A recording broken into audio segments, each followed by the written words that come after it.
This is a joint meeting of the Finance Committee and the Planning Board. Tonight's meeting will present and discuss the articles that will be taken up at the special town meeting on Saturday, December 16th at the Wilmington High School Auditorium beginning at 10:30 a.m. The format of tonight's meeting will be as follows. The petitioners will be granted the opportunity to present their articles. The town will be granted the opportunity to present the 3 town-sponsored articles. The public will have the opportunity, after the presentation on each article, to ask questions or offer opinions on the articles.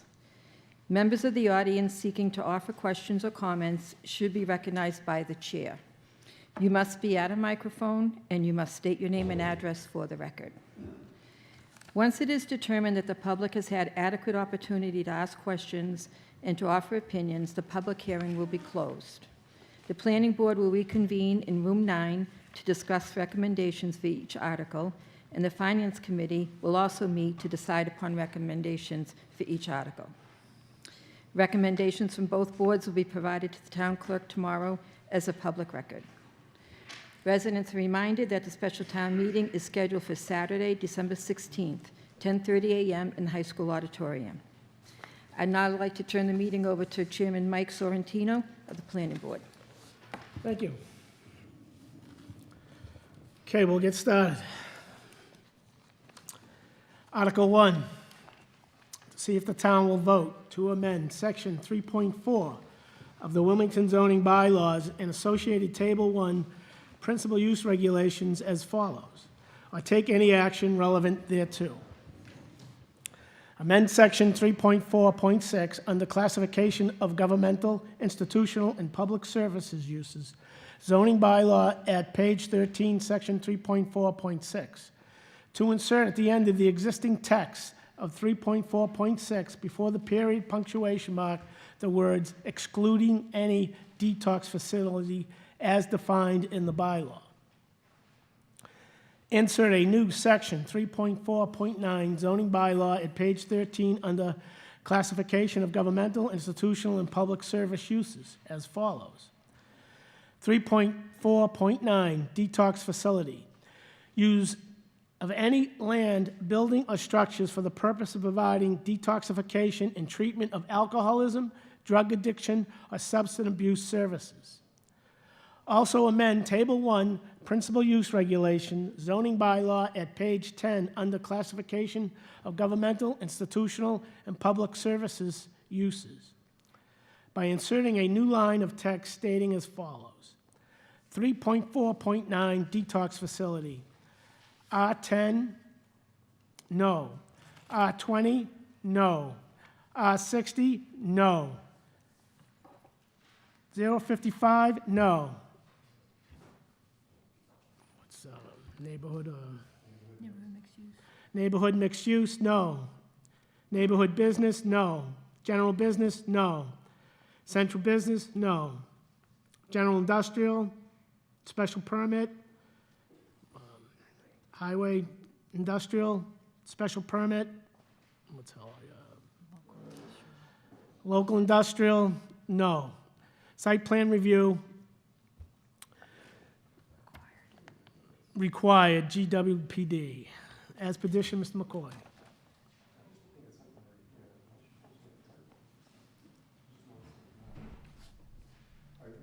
Mr. Chairman, what I did is I didn't expect anybody to have zoning bylaws.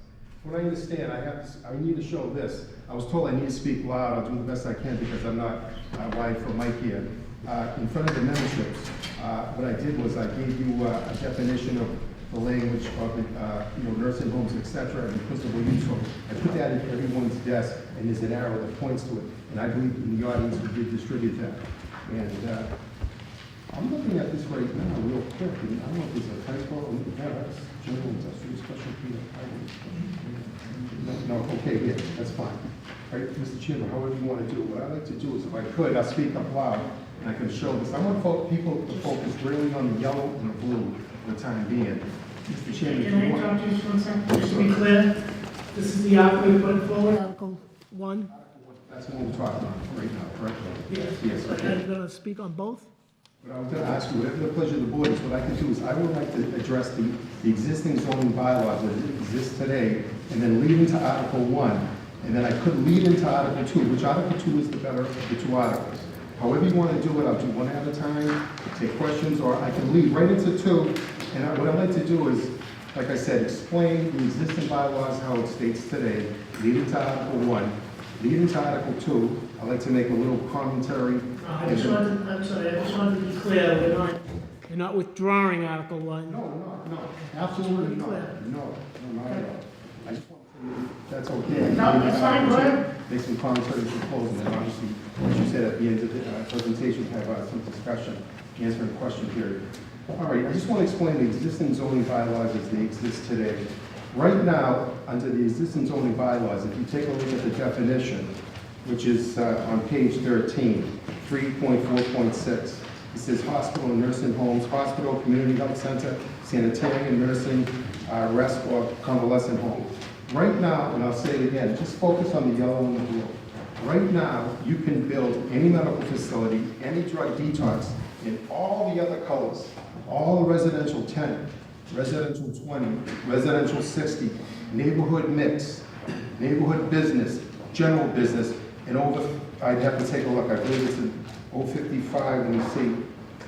No, not in 055, which is over 55 development, okay?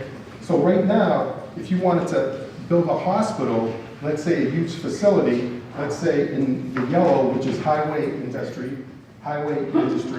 and the blue is general industrial, and this little sliver here, that's light industrial, that's where the old Expedex is, and that's where Sweetheart Plastic is. Light industrial is like similar to like neighborhood businesses on a small scale.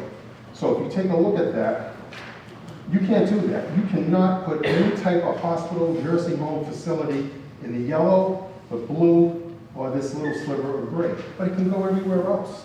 And I'll be honest, that sounds kind of crazy. I mean, it doesn't make sense, and sometimes you really need to update the zoning.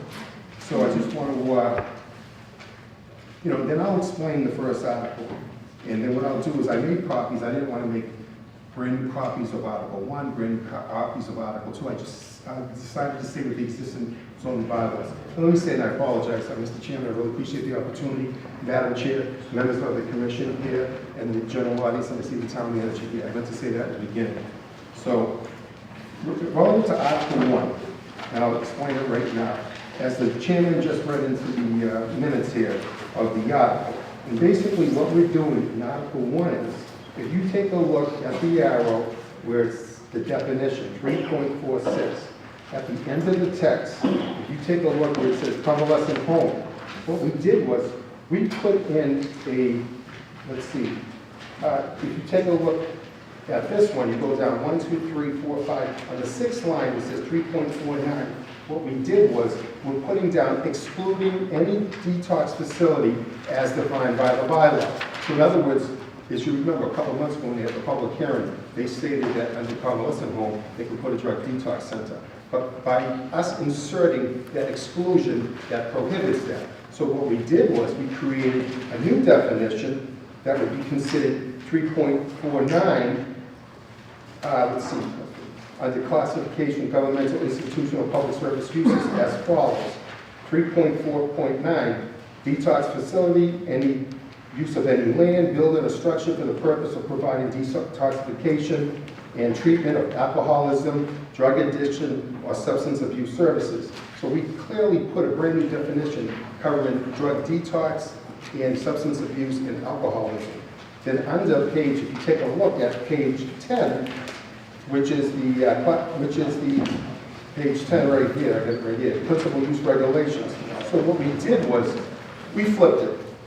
In other words, all the area that zone R10, R20, where it exists today, we just flipped it. We got it out of there and we said no across the board to everything with the exception of general industrial. That's what we did. So, and then for some reason I'm saying this and it's fine, I think it was a blessing. We had to do the article again. And by doing the article again, we were able to reach to more individuals, and we signed the petition. The second petition that was signed was for Article 1. And what happened was, at that particular time, there was a lot of exposure out there. And some folks stated at the time saying, you know, I understand what you're doing, but I don't really think you should relocate just to put a detox center and put it in the general industrial area. And I listen to folks, and some folks I respect said, I don't care if it's in a residential area. And I was very pleasant and nice to folks, as much as everyone in the group here, awesome people, they're so polite and everything. And I said, I respect that. And then some folks in the nursing profession said the same thing. I don't care if it's in a residential area. But the majority of the professionals in the, say, nursing and medical profession, and some of the residents said, you know, you should put it all under one roof. You should not just relocate detox. For example, if somebody goes into cardiac arrest, they could revive that individual. I'm just a little dry. So the bottom line is, it's all under one roof. And right then and there, I'm a person who likes to listen to folks. And I had the idea, I go, and I created Article 2. Article 2 is a much better article than Article 1. And I can explain that, Mr. Chairman, if you want me to read into that. It's a little confusing, Mike, so trying to think about the best way to do this. I think, I can just end at Article 1, and then if you Yeah, want to ask any questions, then fine, then I can go into Article 2. we'll do this a little informal, so I think I'll read Article 2, and then he can make his case, and then I think we can discuss it. How's that? Does that seem fair? Rather than if we discuss Article 1, and then we'll have to repeat it again. So does everybody kind of understand the difference between 1 and 2? I think maybe if you just hop on that one more time, the difference between the two is basically... The difference between the first one and the second is a dramatic difference. All we were going to do was take a detox center, a drug detox, substance abuse, get it out of the existing zones that is in R10 that's located in every single zone, with the exception of the industrial zones. And we're just going to basically place them there. And for example, I wanted to touch upon. You know where Uncle Mickey says by the Shawshene School, under the present zoning bylaws, that's all general business. Under the existing bylaws that exist today, you can put a full drug detox center right at a general business area where Uncle Mickey's right across the Shawshene School. You can also put a detox center or a medical facility in all the neighborhoods in that whole area. Pink Run, what is it? Pink Run, I believe. And then if you take a look at Greg's Roast Beef, that's called neighborhood business. That used to be the old Tattersalls years ago when we used to go to Silver Lake and walk 100 miles to go swimming. That's the old Tattersalls. So that's Greg's Roast Beef. That was all neighborhood business. And across the street with the dentist, and down the street it was like Nolan Photography.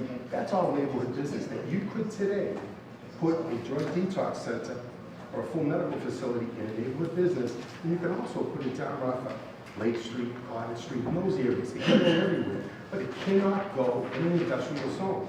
And that's insane. Over a period of time, you really need to change things, you know, and I'd like to talk about a couple other things. So that's pretty much, Mr. Chairman, on the Article 1. Thank you. So Article 2. Yes, sir. All right, I'm sorry. Let me read it. To see if the town will vote to amend Section 3.4 of the Wilmington zoning bylaws and associated Table 1 principal use regulations as follows, or take any other action relevant thereto. Amend Section 3.4.6 under classification of governmental, institutional, and public services uses. Zoning bylaw, page 13, Section 3.4.6, to insert at end of the existing text of 3.4.6, hospital and nursing homes.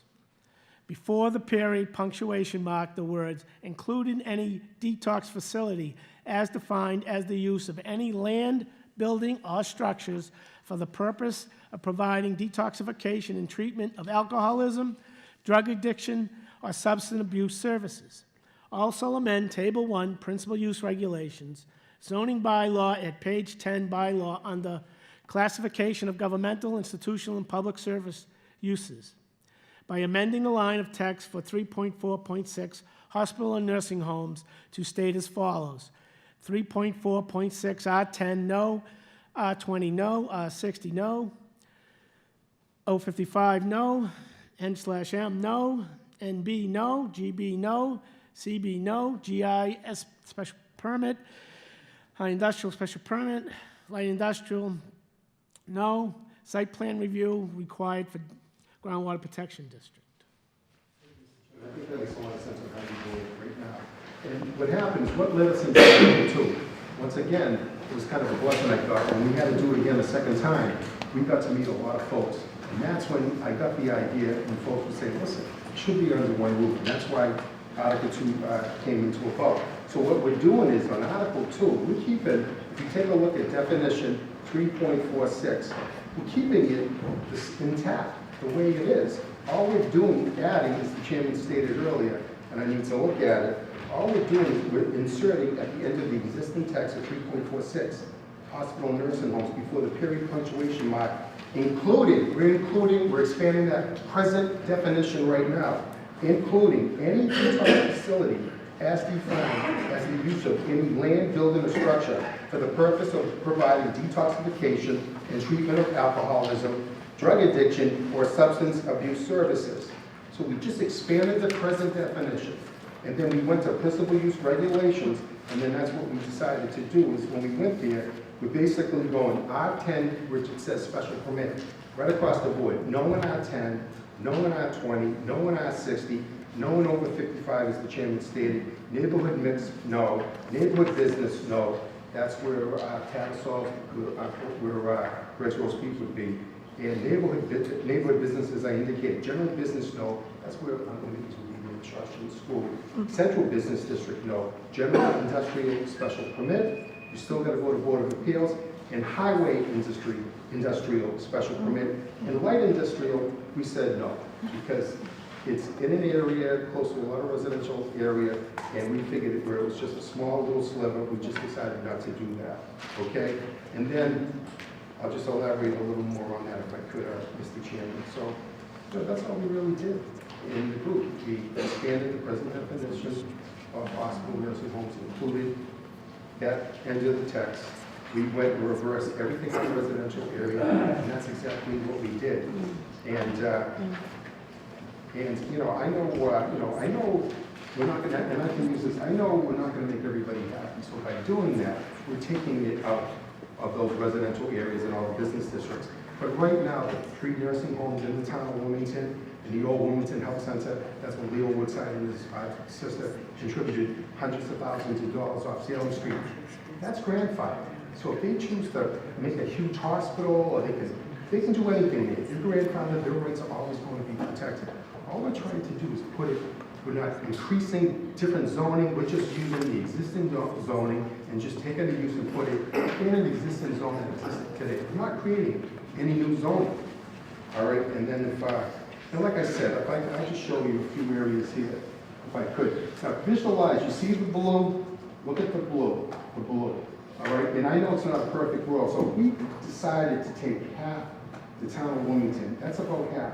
You relocated the blue, the yellow is, and I'll talk about where the general industrial is. You're looking at more than an eighth, less than a quarter of the town. That's, I'm not trying to sound like Donald Trump, it's huge. It's a lot of area. So we're looking at closer to a quarter of the full community as opposed to an eighth, all right? So, and I will admit, like right over here, if you can see this area here with the green is, that is where 362 Middlesex Ave, that's exactly where the detox center was proposed a couple of months ago, as you remember, in this one in September. And I'll admit, I'll be the first one to admit, you're not going to make everybody happy. So there is a general industrial area in that proximity down the street, and I'd be the first to admit it, but it's a lot less invasive because the folks that live in that area can go right now, and we try to protect the neighborhoods in that area. So if you take a look at here, that's Middlesex Ave, where they propose a new detox. See that little blue right there? That's the existing pizzeria / uptown deli. If you take a look at that shade of green, that's where the Channel Buildings in it is, Planet Fitness, the nail place. That is zoned, that's not even zoned general industrial. That is zoned Central Business District. That's what it's zoned. So a detox center could not go in that area. If you take a look at the blue over here, remember the old Dinette World folks? We're right in there, down the street, that's Waltham Road. You got WCTV, and there's like 3 buildings at the end of that cul-de-sac. Right now, I can look it up right now real quick. Right now, well, that's the old Dinette World. If you want, I can look up the existing buildings. You know, they do modifications for shows and theater and movies. And then, that's it right there. You know, so And I understand, it's not a perfect world. Some people aren't gonna be happy because there are some homes that locate in general industrial. I'll admit that. And we're trying to be honest with that. But it's a lot less invasive than it would be the way it is. Absolutely. It's a lot less. So if I could, Mr. Chairman, let's see, we're at the chart, Town Street is Waltham Street. I just want to read it back and just, you know, there's a reason in this world to do a lot of things. Let me just say this. You know, admitted addicts and recovering addicts are all over Facebook these days. They're saying that drug users are your brothers, your sisters, your friends, your children, your parents, your neighbors, or even medical professionals. If we are so overrun with these drug users, there will be a need for a drug detox center in every neighborhood, or we can accommodate this large need and put it in a bigger, more expansive way in a commercial district. That will accommodate not only those with substance abuse issues, we will also accommodate all the residents of this town and more. We're not only accommodating the substance abuse, but we're accommodating the good folks that live here in the town. And everyone has a heart, and I'll talk about that in a moment in the closing. And I'd just like to read something to you folks right here. I was appointed by the Board of Selectmen to serve on the bylaw committee. Every 10 years, and I see the chairman here and other members, every 10 years, the bylaw committee forms with the town clerk, and then hopefully the following year, you go to the annual town meeting and you try to change bylaws, okay? And it's been 10 years since the last bylaw. I want to read something to you right now that pertains to that.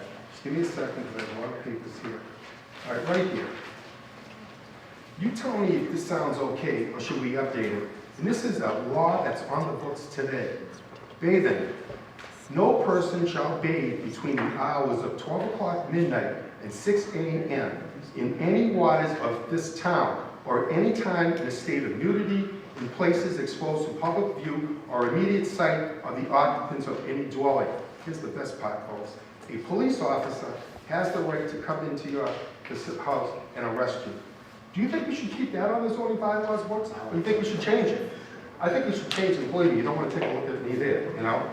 But, you know, and then, you know, there's a, you know, that's just one idea. So it does need to be updated. And also, I think if you could help me, Valerie, it was about, what, a year or two ago, the neighborhood mix. We just introduced that out in, what, 2015, I think? 2016, so that was just last year. And I understand sometimes things get by folks.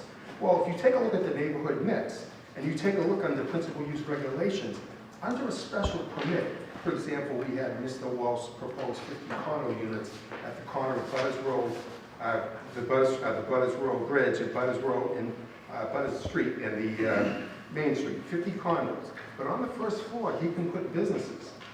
So you could put a full medical facility and a drug detox center on the first floor of those 50 condo units. That's probably going to be 2-3 stories high. And I understand sometimes things get by us. You know, so it is time for a change, and you need to look at it. And we're not doing anything that's mean or unspirited. So that's why we're doing it, you know. And I bring up those definitions there, if I could, Mr. Chairman. And then I'd just like to say, if I could, in a second. They're just bouncing all over me on this. Okay. So I just wanted to do that. So right now, if I could continue, and what I did was, today I just took a quick ride around town. And the vacancies, for example, on Dallaville Street. So I just want to give folks a quick snapshot. I went on Dallaville Street. There were a total of 9 vacancies. One of them is a 25,000 square foot building, and another one's a 6,000 square foot area. Now, a lot of times they don't announce how many square feet, but there were 9, building 181 and 187. So if you pull in Dallaville Street, on the left side of the target is right there, there's availability. Building number 200, 230, 240, 250, 290B, 299, 301, 9 buildings. So I took another ride, research ride. Number 300, number 800, number 600. One of those, they didn't clearly state which one. There's only 3. One of them is 25,000 square feet. Now, Concord Street, down by Lopez Road, and it's the Holland that owns the property. It's a 34,000 square foot facility that's vacant. And that's zoned general industrial. You can't put a hospital there. You just can't do it. Real quick, on Concord Street, Mr. Chairman, Madam Chair, down on Concord Street, you go towards I-93, you know the new Dunkin' Donuts that they built in there on Fordham Road? There's two huge signs that says vacancy, and I went down there, and across the street, you know the old Converse building, it's not there anymore. I was there at 10:30. It's a lot of vacancy right in that one building. There was only 20 cars at 10:30 in the morning. That's own general industrial. But guess what, folks? We can't put a detox or a medical facility in those areas. And I go back to my statement earlier. I think we're accommodating a lot of folks in this, not only people who really need the help, also the residents of the community. All right, and on a personal level, I am not against somebody being taken care of anything. Town manager in his line item budget last year made an appropriation to hire an abuse director who has an office in the police department right now. I supported it back then. I supported it on the town meeting floor for the appropriation. And you know, I, like many of you, I went to the first candlelight vigil to honor those individuals that died of substance abuse. You know, so a lot of people out there do have a lot of heart. And I want to close in a second. And no one said it better. 2 months ago, if you remember, we were in this room. If you remember, you had Mr. Kyra in the middle. To the right, you had Mr. Nealon, and to the left, you had Mr. Ray. Mike Kyra said it better than anybody. He says, after 2.5 hours, he says, I get it. Everybody in this room, including the members, and I saw him pointing at me because I was the most vocal on it, we all in agreement that we absolutely want a detox facility here in the town of Wilmington. Not one person was opposed to it. And Mr. Kyra said it, again, better than anybody. The only issue is the location. That's all we ever talked about was the location. Well, let me tell you something. In a second. From what I understand, unofficially and officially, that Mr. Nealon has submitted a plan to the planning board to open up that, to go through the process of 362 Main Street to actually go forward with the detox center. And I thought we would send an olive branch to him at the time. If we did what we were doing, I said to him right there, right sitting up with that gentleman, John, I said, right there, he said, well, Mr. Nealon, I'd be the first. And I'm sure the residents would support the detox center if he decided to put it in the general industrial area, which he owns a lot of property off Ballardville Street. And it's kind of crazy. I can put it in your backyard, but on Ballardville Street, down near Target area, can't do it. It's crazy. It needs to be changed. So let me just start off by saying that in closing, I got to say, I met a lot of wonderful people during this whole process, the group. This group, during 3 different times, you folks, this group, they went out and got 1,571 signatures. In all my 30 years being a public official, I've never seen anything like that. These folks got full-time jobs, they have kids, grandkids, but they found the time on 3 different occasions, gentlemen, ladies and gentlemen, to go out there. So people understood that, and people are looking to that. And you know, I just want to say that, you know, make a few points. I understand we're going to have some question and answer, but once again, everybody in this room has a heart. We all care about it. We want to see drug detox center come to the town. We want to see it. And once again, Mr. Kyra hit the nail on the head when he said it. It's the location. Okay? And that same group came back 2 months later and put a plan in on Monday for the detox center. So I think that's going to have taken a lot of people's mouths. And I think it's going to make the residents fight even harder and get the residents at the town meeting and to pass this article. Article 2 is the better of the 2, but we did that. And once again, we listened to the residents, and they said, we don't want a detox center, just relocate. Give us a full medical facility. And that's exactly, we listened, and that's exactly what we did. Okay, and that's really it, everybody. You know, so, like I said, everybody take a look at the yellow and the blue. That's the changes. Almost a quarter of the town. And right now, the existing bylaw can go anywhere else in your neighborhood, behind the school, in a neighborhood business. That's all, Mr. Chairman. I know I spoke a few minutes, and I appreciate it. Thank you. All right. This is a little bit awkward, but so I just want to be clear here. Everybody will get a chance to speak. I just want to be clear, when the planning board convenes to room 9, you will not get, if you come to attend to hear our discussion, you will not get a chance to speak then. This is your time to have a chance to speak. But one thing Mr. McCoy hit on at the end of his that I was going to state previously, that on Monday, a site plan was presented to the Planning Department, which it's a subdivision plan which the planning board will be looking at. So that will legally lock in the zoning as it is currently described in the town zoning bylaws. It's a site plan. Hasn't come before the board yet, but as I said, let me repeat. It's been submitted, so it's a preliminary subdivision plan. It'll legally locks in the zoning as is currently described in the town zoning bylaws. That'll be before the planning board on its January agenda. So, someone would like to speak, or would like to go first? Again, state your name and your address. MJ Burns, 9 Pinewood Road. Two questions. Has the meeting for January been set yet? Or is it a particular, like the second week of the month, or? It's the first Tuesday of January, which I believe is the second. The second? Okay, thank you. I just wanted to say that I've been working in the medical field for 25 years, and I'm definitely not against the need, and there is a need, a growing need for detox centers. I do support Article 2 in that respect. With the proposal of especially the location that's going to be coming before you, there's no buffering. This is a new industry that's been privatized. This has been around for years in a medical hospital setting, but it's only recently that it's now privatized, which the laws and bylaws of the state legislature and the zoning, they need to be updated, and the state is also looking at that because there's so many fails, so many people going into this business that don't have that medical background, and people's lives are at stake, and people are failing at recovery because of it.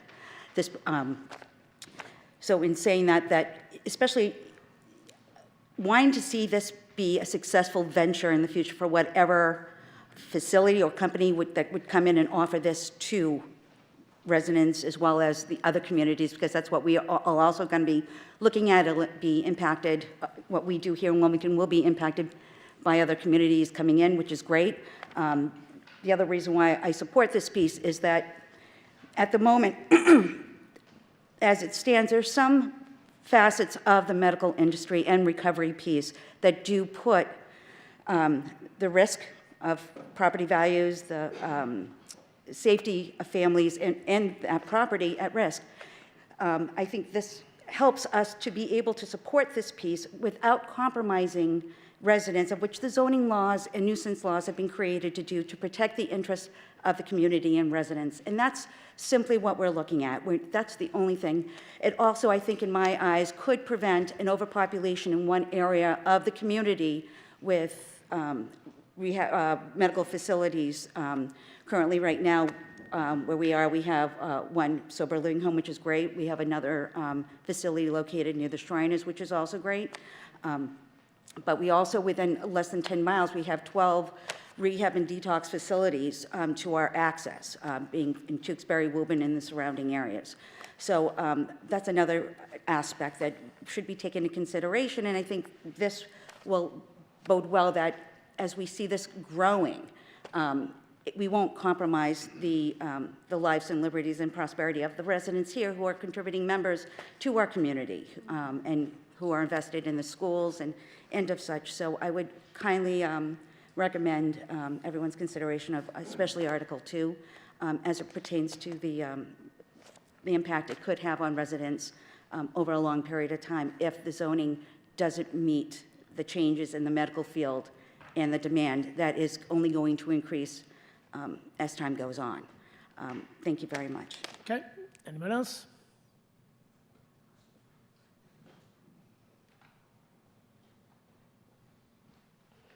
I'm Jeff Wood, Frederick Drive. Hearing that there is actually something been put in and that it's grandfathered now with the zoning. I really had written notes that I was going to kind of talk off the cuff, but I actually think I have to read this almost verbatim. Help yourself. So on September 25th, we all heard the proposal on the detox center, and during the public comments, we had two real estate realtors from Wilmington get up and say that neighbors could expect an 8 to 17% decrease in home values. Well, that was alarming to me personally, because at the highest rate, I would be losing close to $96,000 of value in my home. What is really scary is that 200-plus homes will be affected as well, which would mean an overall decrease of $19 million of taxable revenue. As I have since found out from Mr. Hull's presentation of budgeting for today and tomorrow, we have liabilities totaling $198 million for town workers' unfunded pensions and other post-employment benefits, which is called OPEB, which I'm sure people on the Finance Committee and everybody are well aware of. Since the town manager would have known about this massive unfunded liability, I can't believe that any presentation that included the fact that there would be a decrease in taxable revenue is acceptable at any level. The Massachusetts Municipal Association said on October 2nd, 2017, that this is a staggering burden that is clearly unaffordable for taxpayers. So what choices are we all left with if 200-plus homes of real estate values are decreased by over $19 million? Increase every other taxpayer's burden, both business and residents who are not affected within the 200-home radius, cut town services, cut town workers, cut retired town employees' benefits, which has already started in multiple communities in Massachusetts. Instead of losing money, let's work together to bring in a facility that will work for everyone. The director of substance abuse program at Mass General Hospital was recently interviewed by the Wall Street Journal, and she said, short-term rehab that goes 14 to 28 days, the relapse rates are almost 100%. So we are almost setting people up to fail. So why put in a facility that is not going to work in a location where the town is going to lose real estate value? That doesn't make any sense to me. Let's go for the rezoning. Let's go for bringing in a bigger facility like was brought up on September 25th. Somebody got up, made a comment, and stated, why wouldn't we make a facility for 200 beds, 300 beds? That's all we're saying. So we learned through this whole process of the last couple of months that the zoning actually wouldn't support it. We have all that area out on 93 on the highway. Don't you think a Mass General or a Beth Israel or some other big Leahy clinic wants that kind of marketing support to everybody driving by it all the time? And if you have the director of substance abuse programs at MGH saying this type of detox center that was proposed to us does not work, then why do we want to go that way? Which is another thing that I brought up in another meeting. It's like we have some of the best hospitals in the country 10 miles down the street. Why wouldn't we bring in people to advise us on what they think would be the right thing to do here? We clearly have the land for it with this highway industrial. Let's take advantage of that. Let's bring in a first-class organization to get this done. That's it.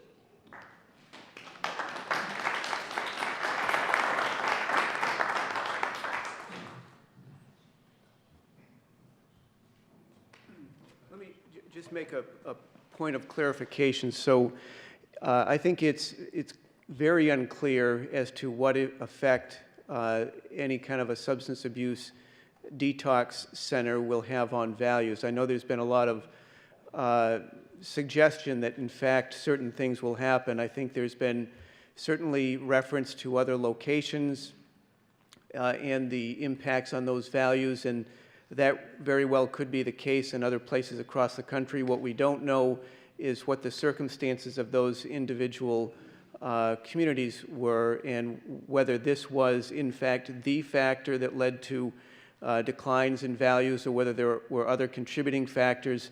But the point I want to make in particular is the suggestion that a detox center, not that I really want to be having a specific conversation about what may happen with this proposal that's been submitted to the planning board, but the fact of the matter is that it will not have an impact on the revenues to the town. The property values in town, as you know, are distributed amongst all the property in town. If there was a situation where residential values in a particular location declined by some margin, the effect would be that other areas of town would make up the difference. So the town has a taxable...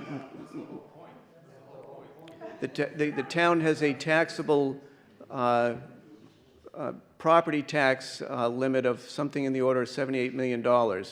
So the suggestion that a detox center is going to reduce the town's revenue simply is not accurate. Okay, thank you. There was a gentleman, there was someone before you that wanted to come up? Go ahead. Mr. Chairman? Jim Burnham, 406 Woburn Street. I think I'd like to take issue with what the town manager just said, because the taxation of the property in this town is based on market values. So if the market values decreased in one section of town, it doesn't mean the market values will increase in the other sections. You'd have to raise the tax rate. You're right that the levy is set by statute, but it would mean an increase in taxes for a whole lot of other people in the town to make up for the shortfall. If the market value drops, that will have an impact, I believe, on our revenue, especially if other people whose taxes go up apply for abatements because their market values are not keeping up with what the town is claiming they are. So I think there would be an issue here. Thank you.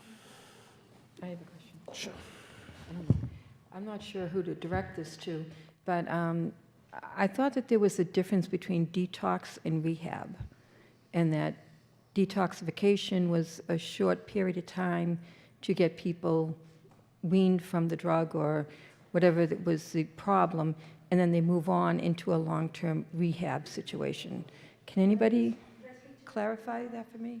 I actually used to work for the director of MGH, who went on to establish the Bridge Clinic, which is an aggressive outpatient Suboxone treatment when people come into the MGH emergency room. We actually have the policy that we send patients home with for the Suboxone. But generally speaking, I we want to interrupt a second. We are here to discuss a zoning change. And I'm a little uncomfortable about the definition of what the detox is. That's not before, and again, I want to point out something to make clear that we do at every planning board meeting. The planning board rules on zoning and site plan review. We do not do people's business plans. I just want to make that clear. And when we meet in January and we have that discussion, we'll be reviewing a site plan that'll have to do with the current zoning. We'll be not ruling on the person's business plan, okay? I'm a little uncomfortable about someone saying, based on what, their taxes will go down. I've been on the planning board a very long time, and whenever someone is opposed to something, they talk about how their property values are going to go down. And in my 30-plus years in town, I don't think my property values have gone down. So I'd like to be, just to be clear, what's before us is an article that wants to limit, and correct me if I'm wrong, a hospital, a nursing home, and a detox facility to the industrial zone. Is that correct? That's correct. Now, we could argue again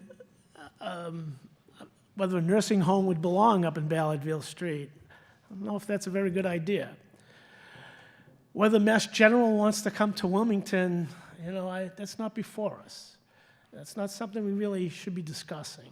We should be discussing the merits of the zoning article that is before us, okay? But I appreciate you no making worries. that. We can always talk offline. Yep. But thank you very much. Sir, you want to speak? What you said where this new presentation that went to the planning board is under the current bylaws, no matter what happens at the That is at correct. the meeting, it doesn't matter. He's going under these present bylaws, right?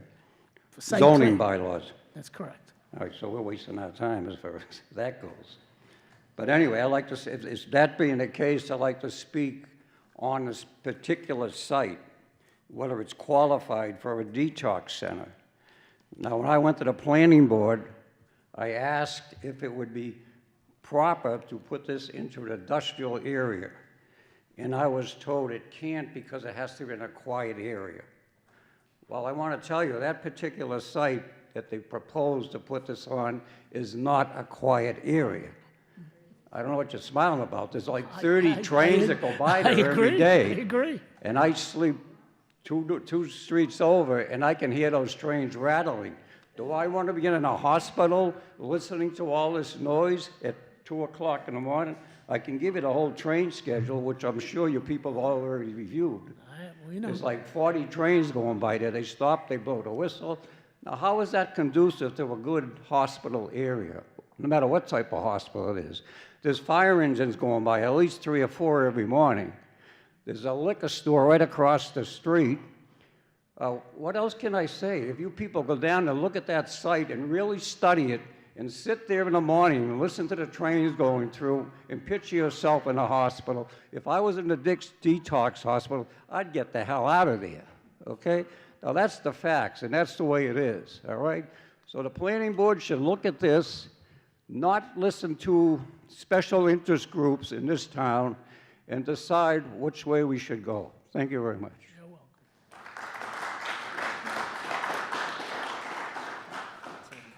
Anyone else?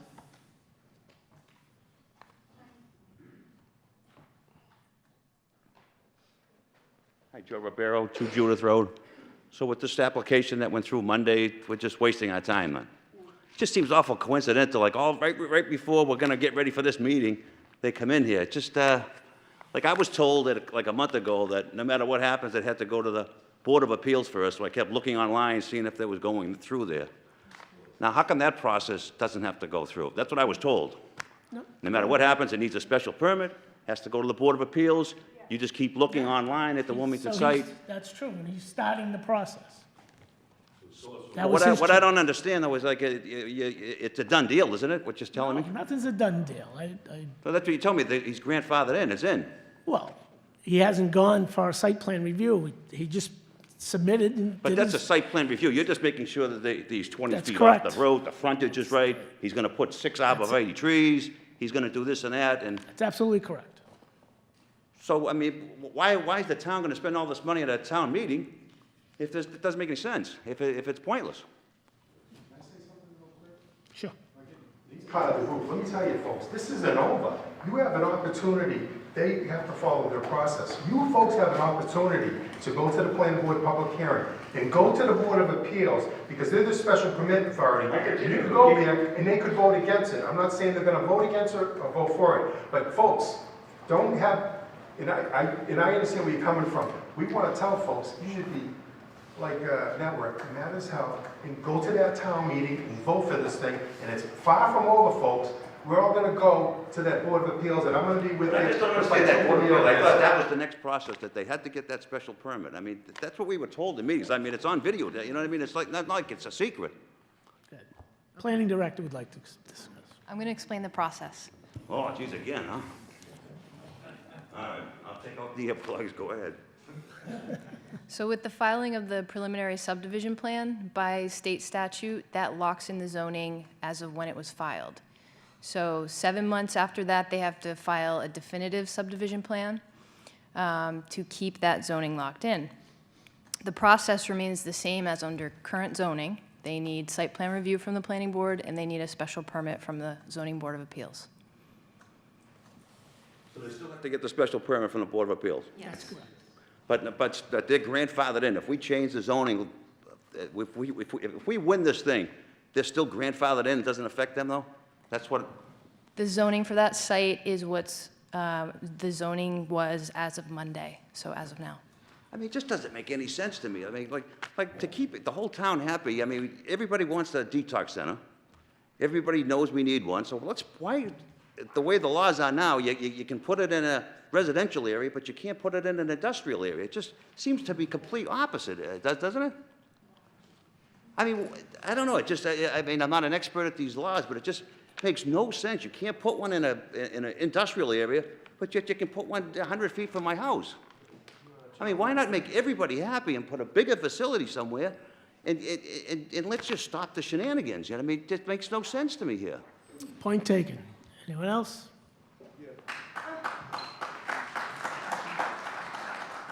Tom O'Donnell, Douglas Ave.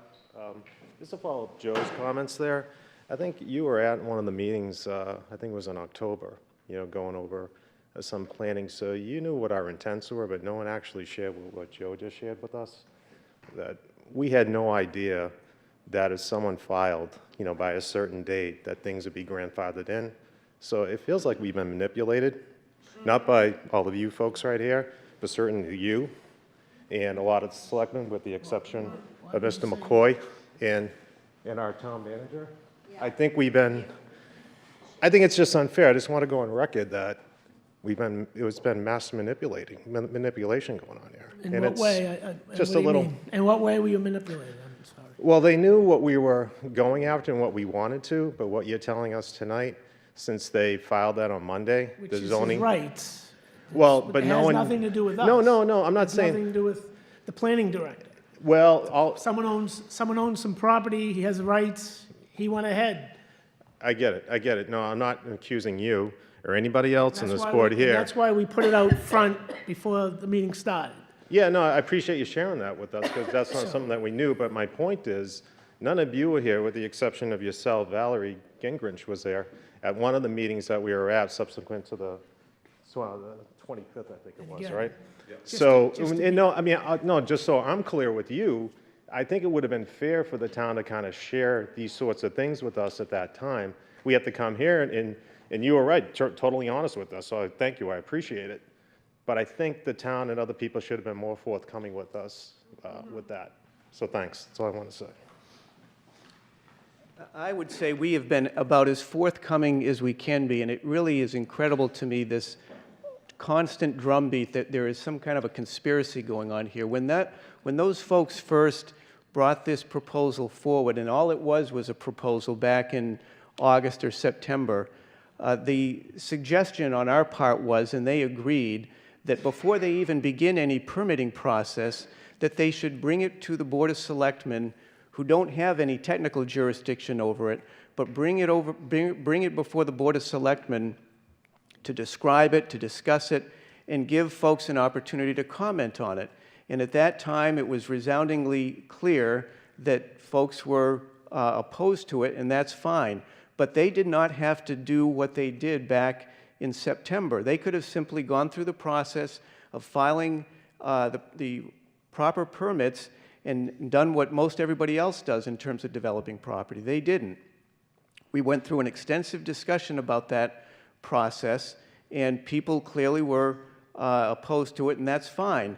And then there was a intention to call a special town meeting by the folks that were opposed to this. The town didn't call a special town meeting, so the costs and whatever is borne through this process isn't something we were looking for, it's the petitioners.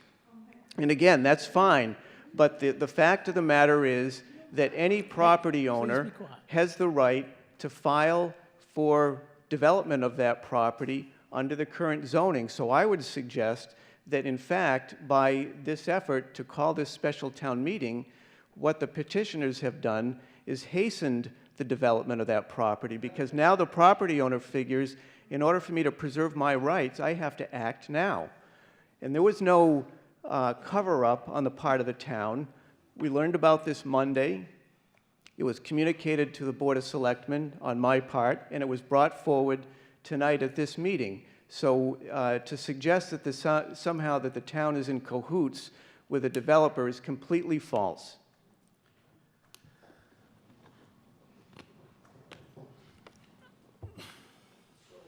Someone who hasn't spoke. Hang on a second.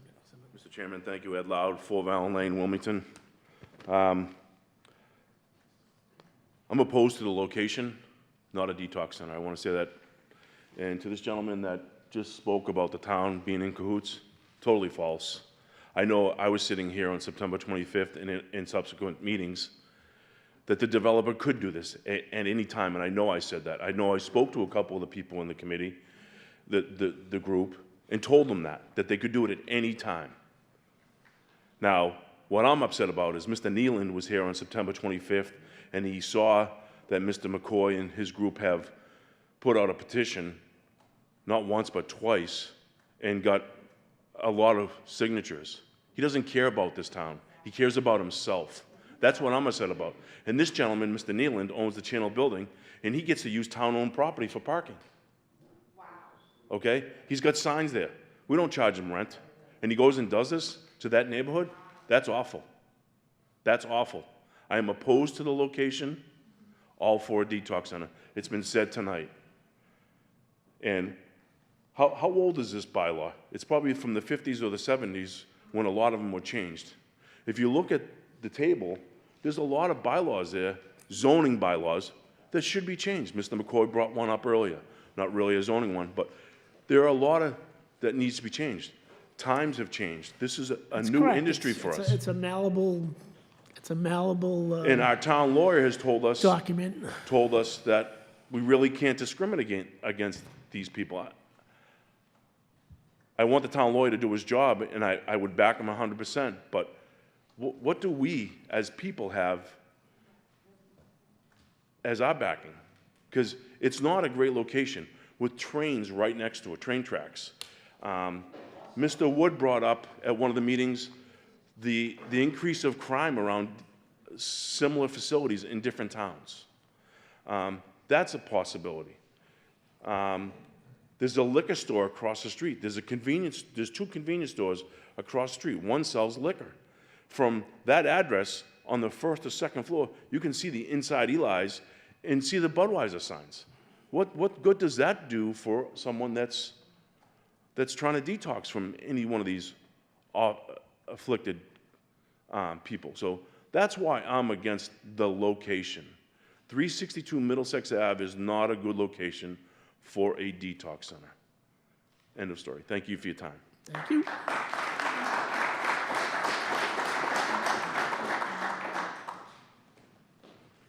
Hi, my name's Kelly Richards. I live at 31 Shady Lane Drive. So this whole process has been really interesting and informative, to say the least. I'm pretty new to the inner workings of town government, but it's been educational. So, I'm not really familiar how you guys got into this position, so I'm just wondering, are you all Wilmington residents? Everyone, you're a Wilmington resident too? You're not, but you are part of making the decision? I am not. She doesn't make the decision. She works for the town. Okay. And then when you were talking about your meeting tonight after this, what is your meeting going to be about, and what type of decisions are you making? The planning board themselves have not had a chance to discuss the article, so. The article that was That is presented? presented, that is correct. Okay, so it's That'll not be about when we'll have the our site? first chance to discuss. Okay, so it's not about the proposed site That's plan correct. review? That's- That will be January 2nd? This is Okay. a special planning board meeting.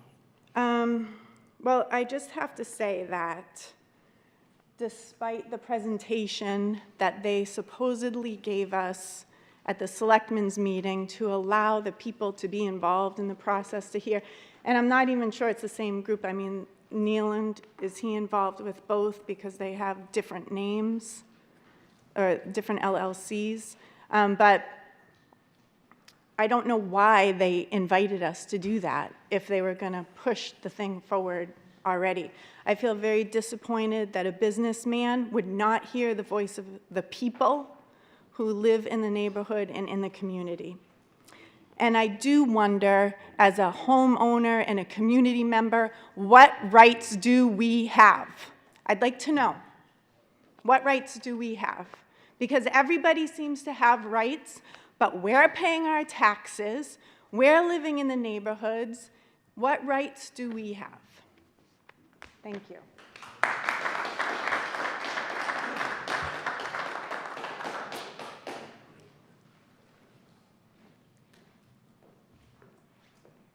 Mike Shampoo, Chairman of the Board of Selectmen. Mr. Chairman, first I'll just simply say we collectively as residents, our rights are to, call for special town meetings by petition and have petition articles called for at that town meeting and change zoning. Those are our rights as residents in any community. So, I mean, you collectively, we are exercising our rights. I do wonder, what's the point of that if someone can sneak something in before things are done, like it's. Well, with all due respect, no one snuck anything in, and that's what I wanted to address as well. I'm offended, sir, by the notion that we tried to manipulate anything. The Board of Selectmen never tried to manipulate. On the contrary, we made an extra effort to try to bring this information out to the public. We didn't have to do that. What could have happened... I am representing you. I am indeed representing you, and this is how I'm representing you. We brought the information to the public. We didn't have to do that. Mr. Nealand and the other gentlemen could have pulled their permits in September or August or whatever it was and never even made us aware of it. We wouldn't have known about it until the planning board had the permit pulled on their desk. It's not something that comes before us. But because we became aware of it even before they went to the planning board, I said to Jeff, I said, we got to bring this to the public. This is a controversial issue. They want to hear about it. Now, I join many of you in my disappointment in Mr. Nealon. I haven't spoken to him. I don't know him very well. I've met him a couple of times through the years. But I had hoped that after the way that this all went, and the controversy and the passions that so many of you feel about this, I had hoped that Mr. Nealon would go into, maybe a holding pattern until after this special town meeting, until after these votes were taken, until we could work collaboratively as a government and as a people. He didn't do that. We can't force his hand. He's a private businessman and it's private land. And I'm sorry, it feels like we're being manipulated. But sir, no one manipulated you, at least not in government. If you were manipulated by a private business owner, I can't speak to that. No, please, no debates between the floors, please. Mike, I'm sorry, make your I point. initiated that. I You address apologize. them. So can I rebut Sure. that? It's not really rebuttal. I mean, I think, I wasn't at the September 25th meeting. I was at the early October meeting. So if that was said, shame on me for that. But from talking to the people in the group, we had no idea what you just brought out tonight. And you know what? And it's not your fault. And I didn't know Michael, so- till it happened. And just to be clear, this is not unusual. Business people that own property, when they'll approach the selectmen to get a feel of how they feel about a development prior to submitting to the planning board, and they'll get the feel, they'll get the temperature of the town, the community, and then they'll make their decision. And it's not unusual for a developer to follow the process to protect his rights, his or her rights. I don't fault the businessman for that. But that's the point. Nothing was done on the slide here. This was someone protecting their rights. So, no, I get that, right? And that's part of the process. My point was that the point that you made tonight, it would have been nice if it was brought up on the 25th. I forgot to mention Mr. Loud, he is a supporter of us, so, he's right on that. But with the meeting that I was at, it would have been nice if someone shared what we heard tonight, because it would have possibly had us go in different directions. So I just felt like it was known, it wasn't shared, and I felt it was unfair. So that was my point. And I don't want to be in a position of defending someone, but the probability is if it was said that night and you tried to move up, special town meeting, the same thing would have happened. Well, it's just, to me, it was just the point. It would have been nice to know if they in fact did. Point made. Go ahead, Mike. Yeah, and indeed, and Mr. McCoy, I don't mean anything here. Mr. McCoy is very versed in planning functions, having once served on that board, certainly having been associated with town government for a long time. I mean, Mr. McCoy certainly is and has been aware that Mr. Nealon, or really anybody, could have pulled permits to put a detox in that center right up until these votes are taken at a special town meeting. And I'm certainly aware that there's been dialogue between you and he. So again, there's been no intent or desire to try to keep information from anybody. I swear to God that is the case. I have no motivation to do that. There would be no reason for me or any of my colleagues to do that. Additionally, in terms of representing, I'm also offended by the notion that I haven't been, or anybody hasn't been representing the people of Wilmington. I never, ever, to my core, would ever have supported Article 1. It's a bad article. It's discriminatory on its face, and it's unethical, and frankly, it's immoral. Article 2, sir, I didn't understand it when you were trying to give it to us that evening, and you gave us just a few moments to try to support your efforts there. And it was the kind of article on it, when you were describing it, Mike, it made sense, but I couldn't see what you were saying. It never made sense, and I couldn't, in good conscience, vote for it that evening without seeing it more formal. I support Article 2, sir. It makes sense. I understand the rationale behind it. There are some nuances to it that I wish weren't the case. The idea of putting a a nursing home in an industrial area, but it kind of has to because you have to group the detox or drug treatment centers in with all those other uses. So if all those uses together are one category, including detox and nursing homes, and we want them generally in industrial areas, okay, so I guess we have to give a little to get a little. But the kind of center that we've heard about today, sponsored by and endorsed or run by a Leahy or a Mass General or that kind of a facility, that is and always was what I hoped would come out of this, is that the town, health department, selectmen, planning, whomever, could strategize, work collaboratively with maybe some representatives from the community, and go out and work with those representatives from those organizations and say, hey, we're Wilmington and we want you here. Come to us, we'll work with you to try to set up the right place for it. 200 beds or whatever. That's what we hoped to get to, and I hoped we were going to do that at our regular town meeting. So what? We moved the date up a little bit. But maybe Article 2 gets us closer to that. So I'm sorry that Mr. Nealand got in under the wire on you folks. He was going to do it to you no matter when we pulled this meeting. But let's get Article 2 passed, and maybe we can get a better facility somewhere else, and we'll see what happens with the proposal that's on the table. That's all I have to say. Sorry. Thank you.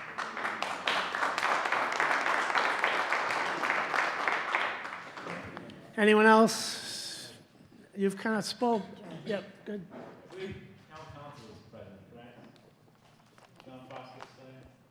Yeah, he's here.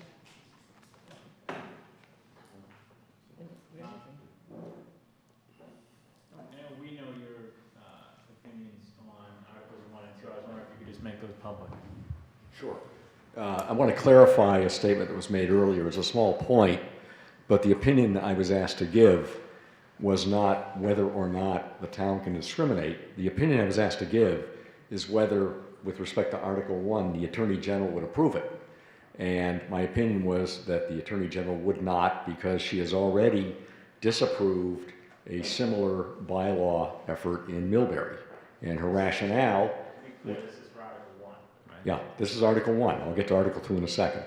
Her rationale, when she disapproved the Millbury bylaw, was that you cannot treat, under zoning, a detox facility or a methadone clinic differently from similar uses like hospitals, nursing homes, clinics, etc. And so the only opinion I was asked to give was, if Article 1 is passed by a 2/3 vote at the town meeting, would the Attorney General approve it? And my opinion was she would not, based on what she did in Millbury.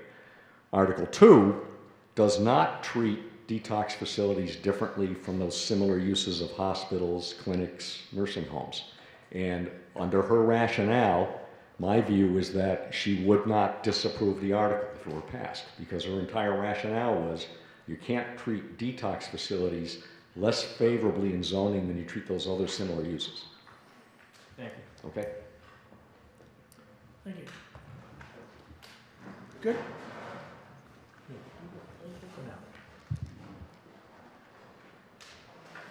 Good evening. John McGrath, 4 Pinewood Road. I just do agree, again, just to voice my opinion, bad location. It's something that would have 24-hour access, and it's a high, with no buffering to the neighborhoods behind it in terms of ambulance deliveries of any kind to the building. As we know with other hospital environments, they get quite a bit of traffic at all hours to meet the demands that they need to put forth to take care of their residents. The only other thing I just wanted to offer, where you mentioned, you've never seen property values go down, and people that are passionate always cite their property value. But also, just to add a comment about the town meeting, we keep hearing about the cost of it. Well, I feel that it's unjust as well, just because we are exercising our rights as defined by law. So the cost should be irrelevant if that's what the people wish to do. I just don't like to, similar to that argument, it's the same. I agree. Thank you. May I ask a question, sir? Sure. In the past, when people have presented site plan reviews to the planning board, what percentage of the time are they disapproved versus approved? In other words, what are the odds, based on past experience, that this would get approval? The odds that it would be disapproved are slim.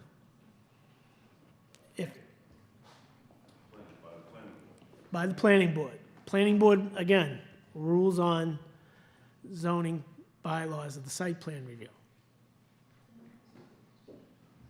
The power would be at the Board of Appeals on the special permit. How you doing? Adam Hecht, 10 Pinewood Road.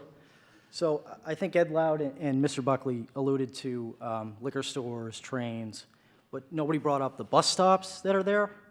So, I mean, that's children that are literally 50 yards away from this. And even if you don't care about the neighborhoods, there's children waiting at the bus stops.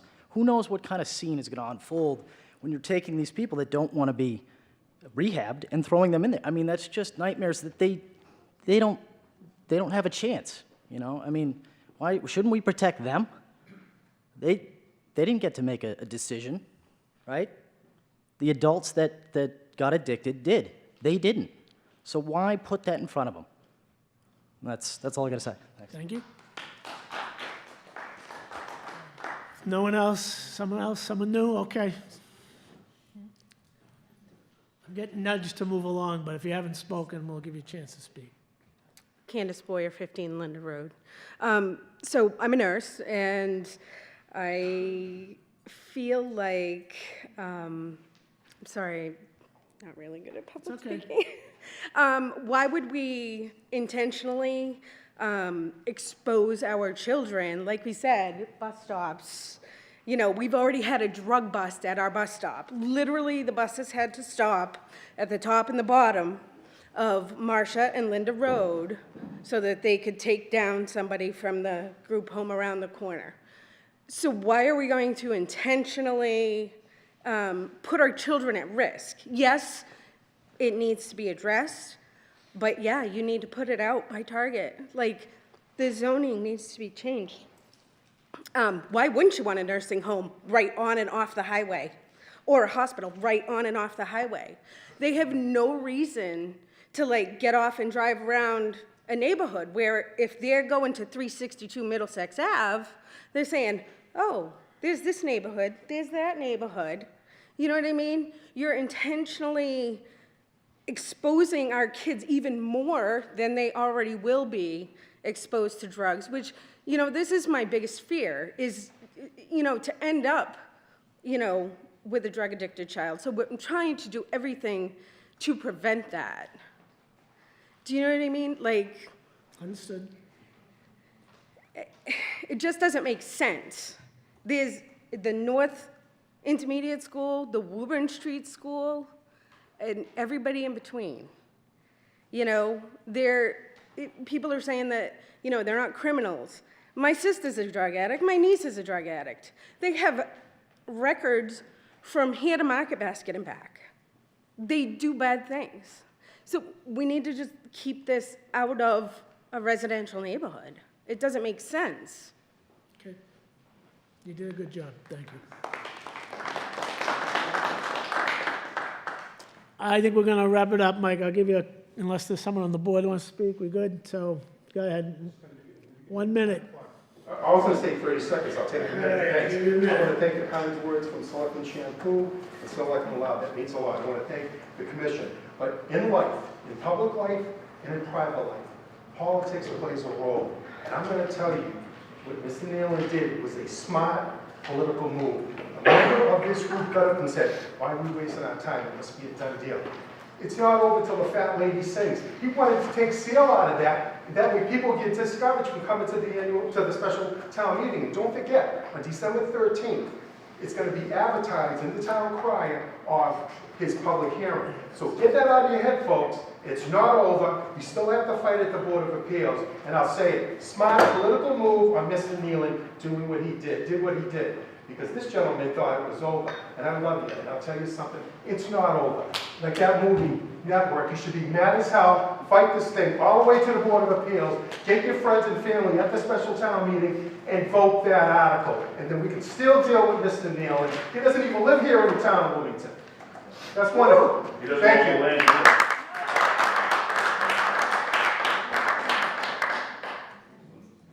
Okay, so we're going to move on to, we're going to take Articles 3 and 5 at the same time, okay?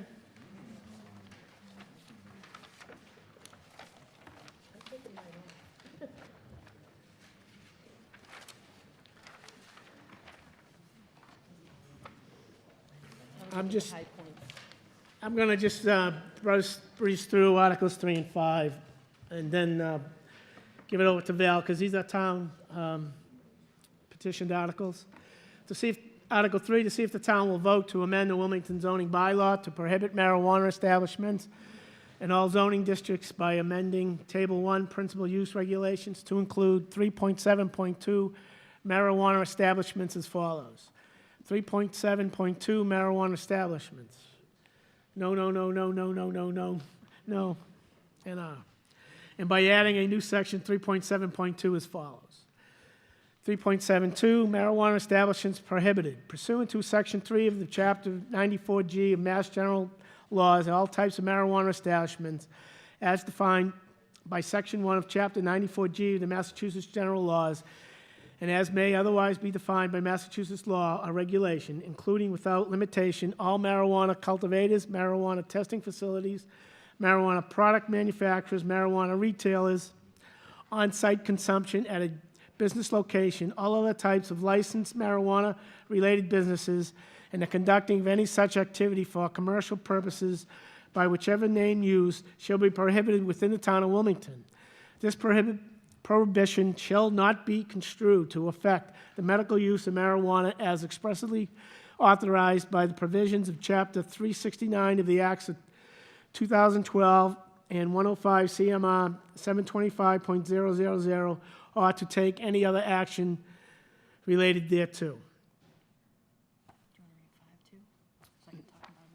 I'll jump to 5. Article 5, to see if the town will vote to amend Section 3.9.4 of the Town of Wilmington zoning bylaw to extend the temporary moratorium on marijuana establishments by 6 months to December 31st, 2018, to allow the town time to study, reflect, and decide on how to govern the time, place, and manner of marijuana establishment operations and the number of marijuana establishments consistent with Chapter 94G of the general laws and of the regulations of the Cannabis Control Commission by replacing June 30th, 2018 with December 31st, 2018, so that Section 3.9.4 shall be amended to read as follows. 3.9.4 expiration. This section, 3.9, shall be in effect through the end of December 31st, 2018, or take any action related thereto. Article 3, last year the town voted no on the ballot question regarding recreational marijuana. So the proposal is to prohibit marijuana establishments, which are the commercial establishments, retail, and those sorts of establishments, prohibit those in all zoning districts in town. Other towns surrounding us most towns surrounding us have done the same thing. Those zoning changes were approved by the Attorney General's office. In case that, for some reason, is not approved by the Attorney General, we are proposing to also extend the moratorium in Article 5 to the end of 2018. In case Article 3 does not pass and we need more time to figure out how to regulate the use. And it's as simple as that. Any questions? I do have one question directed for the Finance Committee.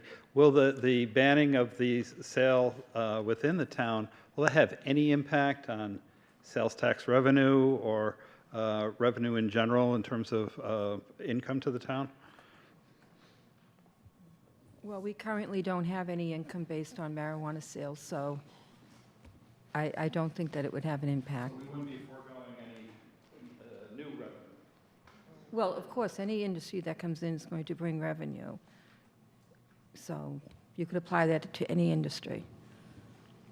We don't have anything budgeted under, under that industry.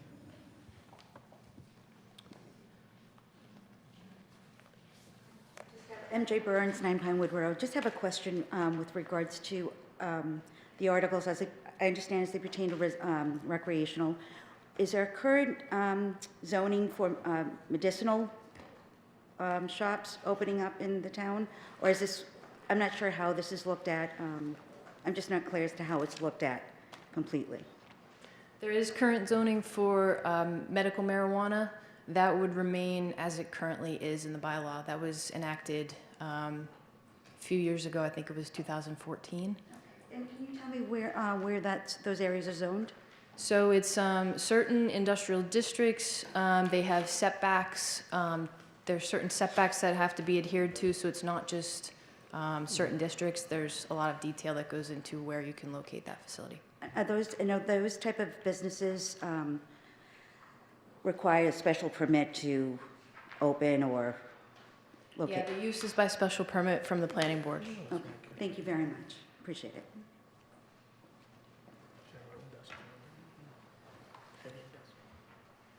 You good? Okay, so, yep.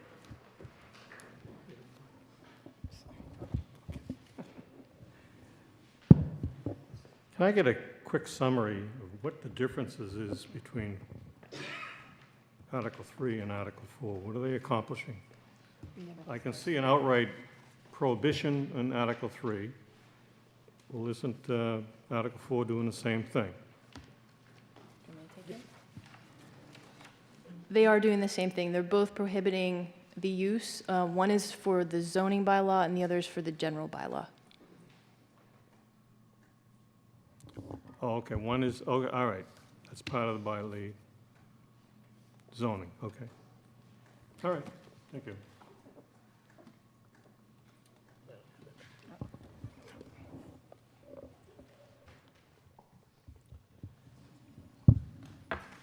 Okay, just to be clear, so the planning board's going to adjourn and go to room 9 to discuss Articles 1 and 2. The normal scheduled planning board meeting that you are interested in is in January. I would recommend before you attend that meeting that you call Town Hall and check and see what time they're on the agenda. And if they are still on the agenda before you attend. I figure that's going to be a late night, so. Yeah, but the one that they're worried about is. Okay. Thank you. We still have one more article, please.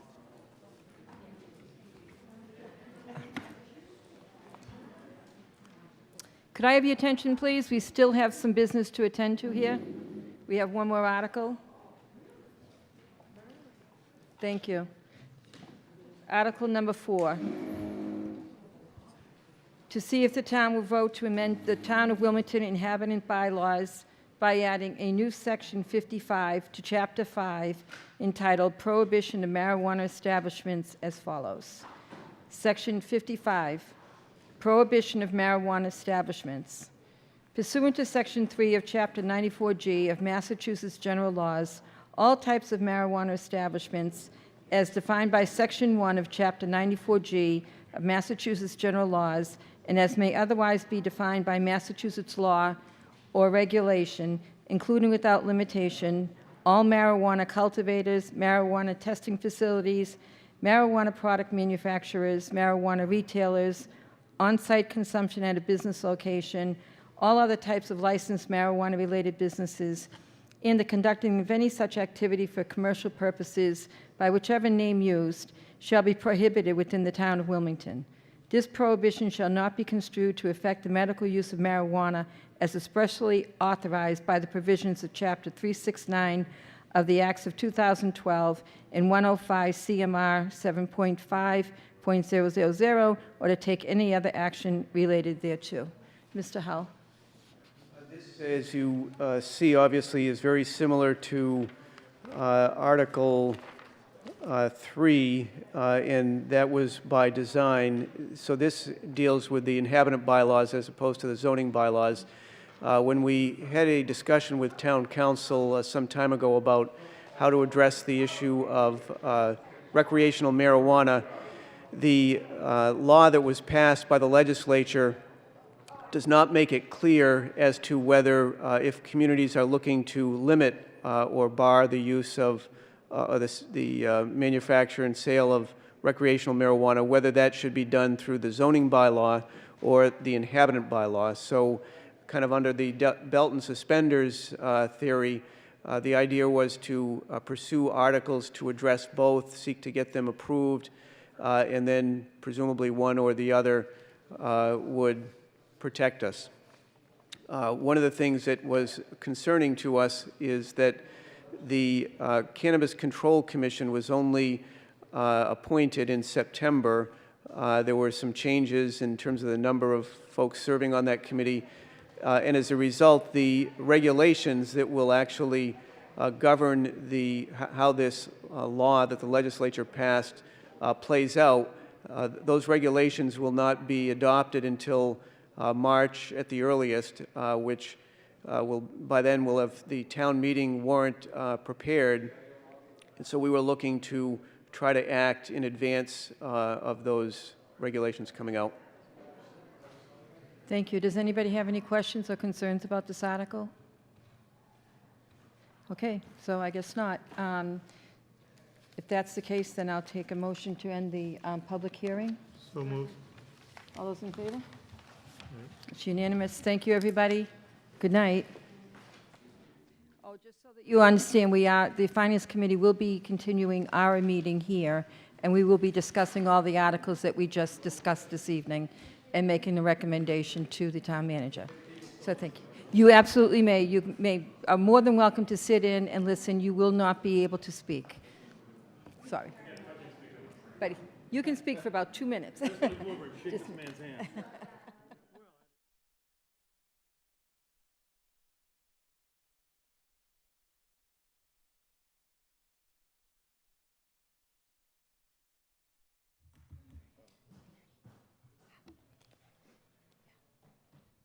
this is just a continuation.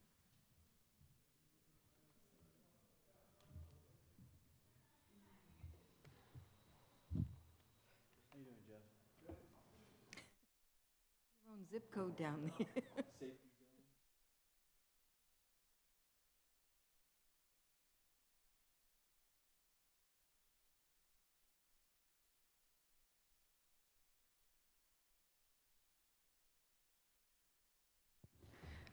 Okay, so we're continuing our meeting, and what we're going to do now is discuss all the articles that we just discussed earlier. The planning board is meeting as we speak, and they are discussing the same articles and will provide us for our information only what they ultimately vote on. How they vote on those articles. So as soon as those are established, they will be brought in to us. But in the meanwhile, I think that we should continue on. We can deliberate on each one of these articles. If it's the board's desire, I'm willing to hold off on a vote until we hear from the planning board. But I think we should get the discussion out of the way so that we're not sitting here wasting time waiting to hear from people.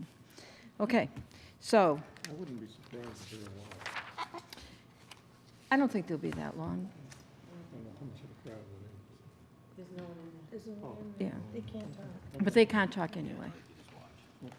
Okay, so Article 1 was the original article that was intended to change the zoning to exclude detox facilities. Did anybody have any discussion on that particular item? This is the article where the general counsel made a recommendation that basically said this would probably be disapproved by the Attorney General. Yes. Right, because it discriminates against a protected class of people. Yeah. And Mr. McCoy, in effect, said that, not in those words, but said that the second article was better. So, as I looked at it, it was too overly strict to begin with, so. Well, yeah, I guess the question becomes one, I don't know how we approve something when we get a piece of advice from the lawyer that says it would be probably not approved anyway. I'm not inclined to approve something like that. Right. Well, that's his opinion based upon the fact that another town just went through this. Apparently, from what I'm starting to understand, that this is relatively new in communities dealing with this in the way these things are set up, as opposed to being a hospital. They're now private enterprises. So I think that there's going to be some kind of shakeout throughout the Commonwealth in how we deal with them. But I totally agree. Council is making a recommendation, carries a lot of weight with me.